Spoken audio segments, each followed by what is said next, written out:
Labis ng hirap ng buhay. Tanging gata ng nyog at asin lamang ang inuulam ni Romel at ng 6 pa niyang kapatid. At ang kanilang baon sa eskwela, naku 25 sentimos lamang. Noon yun. Ngayon, milyonaryo na si Romel. Hindi naisip ng kanyang ama at ina na siya pala ang anak na mag-aahon sa kanilang mag-anak mula sa lusa. Ngayon may 2 kumpanya, 3 condominium units, 2 bahay at lupa at 2 beach resort lang naman. Naku, ay hindi pa kompleto yan ha. Narito ang kwento ng pagsisikap at tagumpay ng isang anak para sa kanyang pamilya.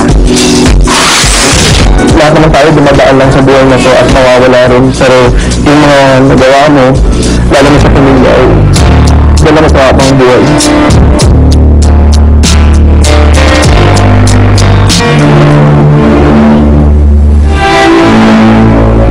Ganito ang kinamulatang buhay ni Romel Luna sa Mugpog, Marinduque. Tagpi-tagping bahay, salat sa pagkain, pinagkakasya ang gata at asin sa pagkainan. Alam mo na, sabi mo na bata ka pa lang, mahirap na kayo. Alam mo na yun. Alam ko. Bakit alam mo? Alam mo yung 5 o 25 centimos, sobrang hindi mo pwedeng hinin sa kanya ng ganun-ganun lang dahil talagang binabudget niya.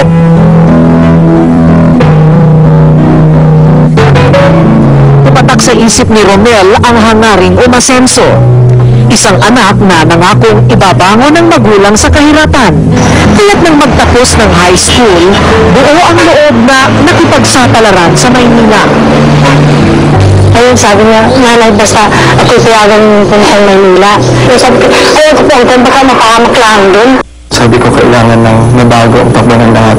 Kahit hindi ko alam kung ano magiging kapalaran ko dito sa Maynila, kailangan kong makipagsapalaran. So, kailangan kong huminto ng 1 taon sa pag-aaral, pag-graduate ng high school, para mag-janitor, mag-nursing room, mag-factory worker, nagtrabaho kong room boy sa sauna bar. Ang dami mo namang pinagdaanan. Yes, maraming sobrang hirap.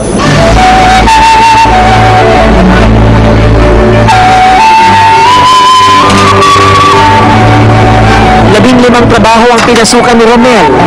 Unti-unti, nakapagpapadala siya ng pera sa magulang at natutustusan ang sariling pag-aaral. Makalipas ang 5 taon, natapos ni Romel ang kursong Mass Communication. Nagtrabaho sa courier company at nahasa sa pakikiharap sa iba't ibang negosyante. Bitbit ang karanasan at sipag, mabilis umasenso si Romel.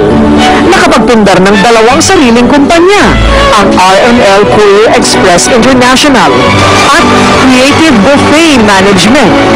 Nagpatayo sa Marinduque ng bahay, dagdag pa ang kumpletong magagarbong kagamitan. 2 beach resort, 3 condo unit sa Makati, 2 bahay at lupa sa Cavite, 6 na sasakyang kapwa ginagamit sa pagpapalawak ng negosyo. Lahat ng ito, regalong inihandog ng isang anak sa kanyang magulang. Pasalamat po naman ako sa kanya dahil kung hindi po siya, hindi man kami maging ganito. Kasi po, sa kanyang kapatid niya, nag-aaral niya. Siyempre, pasalamat po naman ako dahil kahit na kami walang nagkagala po siya, kumanap bilang tatay.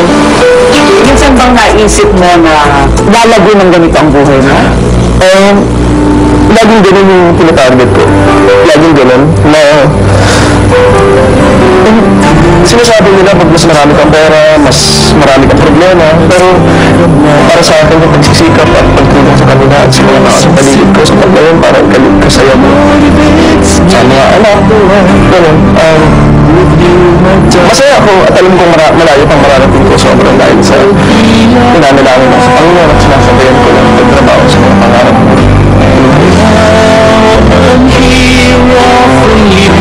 A simple song with a simple melody. Your melody was born by a little angel. Yan ang anak, sabi siguro ng mga magulang na nanonood sa atin. Dahil ang tunay na yaman ay hindi ang mga gusali o dami ng pera, kung hindi ang taimtim na pagmamahal para sa pamilya.